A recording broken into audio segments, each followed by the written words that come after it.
दोस्तों आज मैं आप लोगों के लिए एक साइंस फिक्शन हॉरर मूवी लाया हूँ। इसका नाम है हॉलो मैन और ये मूवी ईयर 2000 में रिलीज की गई थी।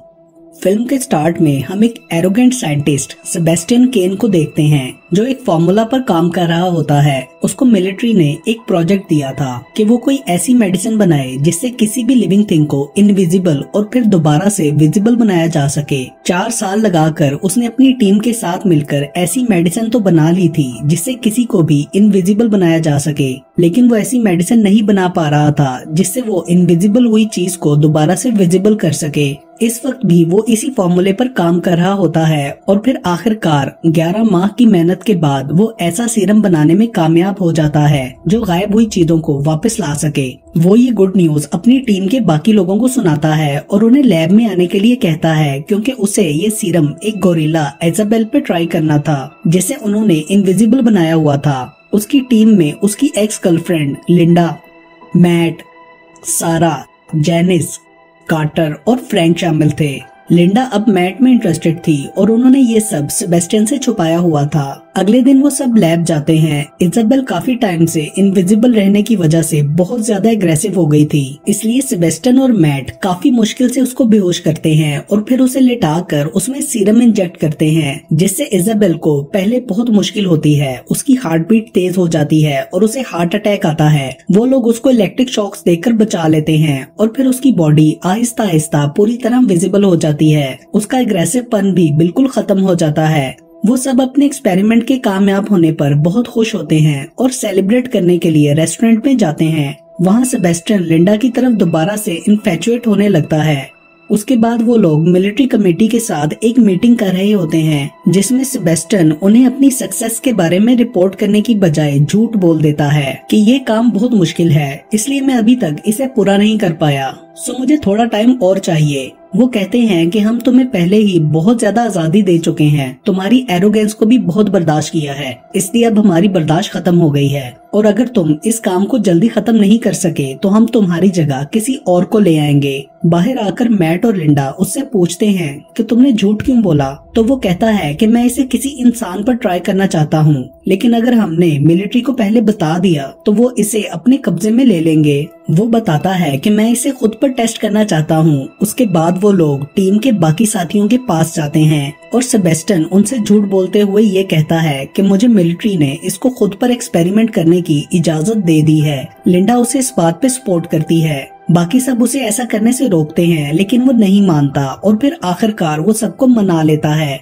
उसके बाद हम लिंडा और मैट को इंटीमेट होते हुए देखते हैं। अगले सीन में हम उन सबको लैब में देखते हैं जहां सेबेस्टियन अपने कपड़े उतार कर लेटता है और उसे स्ट्रैप से बांधा जाता है और फिर लिंडा उसे इनविजिबल करने वाला सीरम लगाने लगती है। तो वो कहता है कि मैं खुद लगाऊंगा ताकि अगर मुझे कुछ हो गया तो इल्जाम तुम पर ना आए। सेबेस्टियन उनसे वादा लेता है कि अगर मुझे कुछ हो भी गया तो तुम लोग इस काम को कंटिन्यू रखना। उसके बाद वो उस सीरम को खुद में इंजेक्ट करता है तो स्टार्ट में कुछ भी नहीं होता, लेकिन फिर कुछ ही देर बाद उसकी बॉडी में सनसनाहट होती है और उसे बहुत ही ज्यादा पेन होने लगती है। वो झटके लेने लगता है और आहिस्ता आहिस्ता उसकी बॉडी इनविजिबल होने लगती है। उसका बीपी भी बहुत ज्यादा बढ़ जाता है। फिर आहिस्ता आहिस्ता उसका बीपी स्टेबल होने लगता है, हार्ट बीट भी नॉर्मल हो जाती है। वो पूरी तरह इनविजिबल हो जाता है और बहुत ज्यादा पेन बर्दाश्त करने की वजह से बेहोश हो जाता है। तकरीबन 17 घंटे बाद उसे होश आता है। लिंडा और मैट उसके पास होते हैं। लाइट्स ऑफ होने के बाद वो बेड से उठ जाता है और सबके पास आकर उन्हें तंग करने लगता है। लैब में इधर उधर छुपकर सबके साथ प्रैंक्स करता है। बाकी सब घर चले जाते हैं और सारा रात को सेबेस्टियन के पास रुक जाती है। जब सारा की आंख लगती है तो सेबेस्टियन उसके पास आकर उसे छेड़ने लगता है जिसका सारा को शक होता है और वो ये बात नेक्स्ट डे मैट और लिंडा को बताती है। तो मैट सेबेस्टियन से कहता है कि तुम बेड से उठने से पहले इन्फॉर्म किया करो। वो लोग उसका टेस्ट करते हैं और सब कुछ नॉर्मल होता है। जेनिस रेस्ट रूम जाती है तो उसे लगता है कि सेबेस्टियन वहाँ पर है, लेकिन वो चेक करती है तो ऐसा नहीं होता। वो तीनों लड़कियाँ सेबेस्टियन के इनविजिबल होने की वजह से इनसिक्योर हो गई थी। एक रात वो लिंडा को अपने करीब आने का कहता है मगर वो नहीं मानती और फिर अगली सुबह 3 दिन पूरे हो जाते हैं। वो सब लोग सेबेस्टियन को दोबारा से विजिबल करने की तैयारी करते हैं। मैट उसे वो सीरम इंजेक्ट करता है तो उसे दोबारा से बहुत पेन होती है। उसकी हालत बहुत खराब हो जाती है और वो तकरीबन मरने वाला होता है। बाकी सब उसकी जान तो बचा लेते हैं लेकिन वो पूरी तरह विजिबल नहीं होता और बेहोश हो जाता है। उनका एक्सपेरिमेंट नाकाम हो गया था। वो लोग उसके लिए लेटेक्स का मास्क बनाते हैं और उसे लैब में क्वारंटीन कर देते हैं।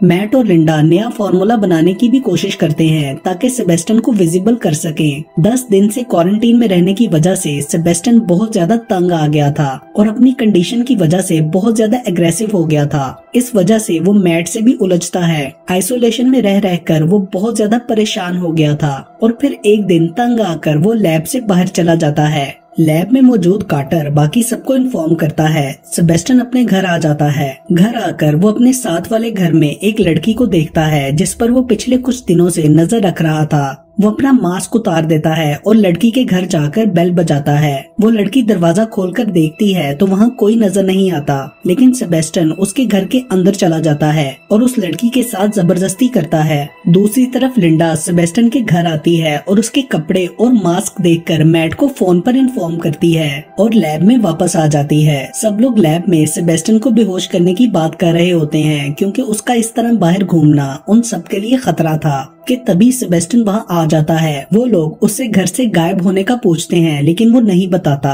तो लिंडा उसको वार्न करती है कि अगर तुम अब लैब से बाहर गए तो मैं कमेटी को इस एक्सपेरिमेंट के बारे में बता दूंगी, लेकिन वो इस धमकी को सीरियस नहीं लेता। इस बात से सारा को भी पता चल जाता है कि उन्होंने ये झूठ बोला था कि इस एक्सपेरिमेंट का कमेटी को पता है और वो लिंडा से नाराज होती है कि तुमने ऐसा क्यों किया। बाद में सेबेस्टियन कार्टर को उस लड़की के बारे में बता देता है। रात को लिंडा को ख्वाब आता है जैसे सेबेस्टियन उसके कपड़े उतार रहा हो और फिर फोन की घंटी से उसकी आंख खुल जाती है। फोन पर मैट उसे बताता है कि मैंने वो फार्मूला ढूंढ लिया है। फिर वो लैब में सबको दिखाते हैं लेकिन वो कामयाब नहीं हुए होते। फार्मूला अभी भी सही से नहीं बना था। सेबेस्टियन उन पर गुस्सा करता है। उस रात लैब में फ्रैंक सेबेस्टियन पर नजर रखने के लिए होता है तो सेबेस्टियन उसके बेड पर लगे कैमरे में कुछ सेटिंग करके अपनी पुरानी वीडियोस में सेट कर देता है और खुद लैब से चला जाता है। फ्रैंक को वीडियो से लगता है कि सेबेस्टियन अभी भी बेड पर सो रहा है। सेबेस्टियन लिंडा के घर जाके विंडो से उसकी जासूसी करता है। तभी मैट वहाँ आता है और उन दोनों को करीब देखकर उसे उनके रिलेशन का पता चल जाता है और उसे गुस्सा आता है। वो गुस्से में विंडो के ग्लास को तोड़ देता है। वो लोग विंडो से बाहर देखते हैं तो वहाँ कोई नहीं होता। लिंडा लैब में कॉल करके सेबेस्टियन का पूछती है तो फ्रैंक कैमरे में देखकर बताता है कि वो यही है। सेबेस्टियन लैब में वापस आता है तो एक डॉग उसे देखकर भौंकने लगता है। वो गुस्से में उसे भी मार देता है। अगले दिन सारा एनिमल्स के पास आती है और डॉग को मरा हुआ देखकर वो सेबेस्टियन से उसके बारे में पूछती है तो वो कहता है कि मुझे नहीं पता, मैं सो रहा था। अगली रात फिर से लिंडा को अपने घर में सेबेस्टियन के होने का एहसास होता है तो वो लैब चली जाती है जहाँ पर उस रात मैट होता है। वो रूम में जाकर चेक करती है तो सेबेस्टियन बेड पर नहीं होता और उसे पता चल जाता है कि सेबेस्टियन ने उन्हें धोखा देने के लिए कैमरे में पुरानी वीडियोस चलाई हैं। फिर वो सबको लैब में बुलाती है और ये बात बताती है। मैट कहता है कि वो रोज रात को बाहर चला जाता है, इसलिए मैं और लिंडा ये बात कमेटी को बता देंगे और अपनी गलती की जिम्मेदारी लेंगे। उनकी ये बातें सेबेस्टियन सुन लेता है। लिंडा और मैट कमेटी के डॉक्टर क्रैमर के पास जाते हैं और उन्हें सब कुछ बता देते हैं। ये सुनकर उन्हें बहुत गुस्सा आता है और वो उन दोनों को इस प्रोजेक्ट से हटा देते हैं और कहते हैं कि मैं अभी कमेटी की मीटिंग बुलाता हूँ, हम सेबेस्टियन का कुछ कर लेंगे, तुम लोग लैब में वापस जाओ। सेबेस्टियन उनकी ये बातें सुन रहा होता है। वो लिंडा और मैट के पीछे वहाँ आया था। उनके जाने के बाद डॉक्टर क्रैमर आर्मी कमेटी को कॉल करने लगते हैं, मगर सेबेस्टियन उनका फोन कनेक्शन काट देता है और फिर उनको स्विमिंग पूल में डुबोकर मार देता है।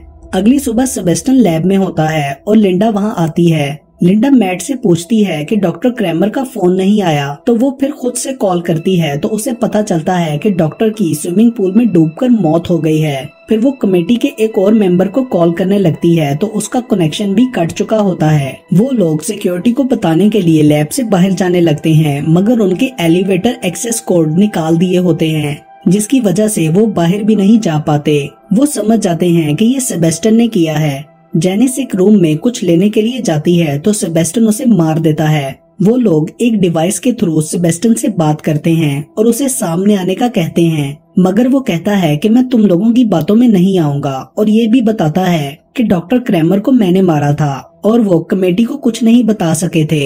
ये सब सुनकर उन्हें जेनिस का ख्याल आता है और वो उसे ढूंढने लगते हैं। तो एक कबर्ड में उन्हें जेनिस की बॉडी मिलती है। वो लोग समझ जाते हैं कि सेबेस्टियन हमें भी एक एक करके मार देगा। सारा लिंडा को थप्पड़ मारती है और कहती है कि ये सब तुम्हारी गलती है, तुमने उसका साथ क्यों दिया। उसके बाद फ्रैंक और सारा एक्सेस कोड्स को ठीक करने की कोशिश करते हैं और मैट, कार्टर और लिंडा एक मशीन की मदद से सेबेस्टियन को ढूंढते हैं ताकि उसे मार सकें। उसके नजर आने पर कार्टर और मैट उसे मारने के लिए रूम से बाहर जाते हैं। फ्रैंक और सारा लिंडा के पास आकर बताते हैं कि कोड सही नहीं हो रहा, लेकिन हमें बाहर जाने का एक और रास्ता मिल गया है। कार्टर और मैट उसे ढूंढ रहे होते हैं कि तभी सेबेस्टियन पीछे से आकर कार्टर को भी मारने लगता है। वो जख्मी हो जाता है और मैट वहाँ फंस जाता है। मैट और उसकी लड़ाई होती है तो लिंडा वहाँ आकर मैट को ले जाती है। दूसरी तरफ फ्रैंक और सारा कार्टर के पास जाते हैं। सारा फ्रैंक को उसके पास छोड़कर खुद ब्लड लेने के लिए जाती है तो वहाँ सेबेस्टियन आ जाता है और उसे भी मार डालता है।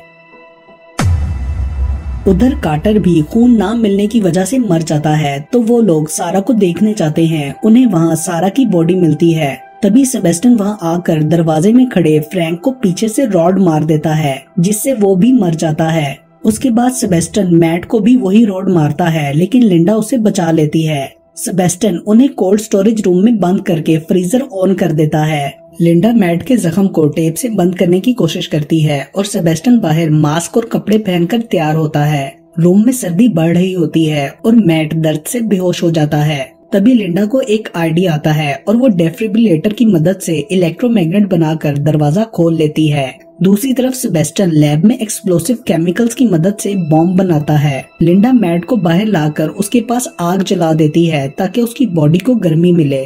सेबेस्टियन बम बनाकर कीबोर्ड तोड़ देता है ताकि कोई उसे रोक ना सके और खुद बाहर जाने लगता है। लिफ्ट बंद होने ही वाली होती है कि लिंडा वहां आकर फ्लेम थ्रोअर चला देती है, जिससे वो बुरी तरह जल जाता है और लैब के अंदर भाग जाता है और दोबारा से इनविजिबल हो जाता है। फिर वो लिंडा को मारने लगता है कि तभी मैट पीछे से आकर उस पर रॉड से वार कर देता है। मैट और लिंडा वहां से जा रहे होते हैं तो सेबेस्टियन उठकर पीछे से उन्हें मारने लगता है, मगर मैट को पता चल जाता है और वो उसे धक्का देता है, जिससे रॉड पास के सर्किट में फंस जाता है और सेबेस्टियन को करंट लगता है और वो बेहोश हो जाता है। वो थोड़ा सा विजिबल भी हो गया था। लिंडा और मैट को बॉम्ब मिल जाता है, लेकिन वो उसे रोक नहीं सकते। वो लोग एलिवेटर के पास वाली सीढ़ी से ऊपर जाने लगते हैं। लैब में बॉम्ब फट जाता है और बहुत ही बड़ा धमाका होता है और लिफ्ट उनके ऊपर आने लगती है तो वो दोबारा से नीचे आने लगते हैं। नीचे आते हुए लिफ्ट खराब होकर रुक जाती है और वो बच जाते हैं। वो लोग दोबारा ऊपर चढ़ने लगते हैं कि तभी सेबेस्टियन वहां आकर लिंडा को पांव से पकड़ लेता है और उसको नीचे अपने साथ लिफ्ट की छत पर गिरा देता है। लिंडा लिफ्ट की वायर खोलकर उसके साथ लटक जाती है और लिफ्ट नीचे गिर जाती है। सेबेस्टियन भी नीचे आग में गिर जाता है। मैट और लिंडा बचकर बाहर निकल आते हैं। वहाँ रेस्क्यू टीम्स आ जाती हैं और उन्हें हॉस्पिटल ले जाती हैं और ये मूवी यहीं पर खत्म हो जाती है।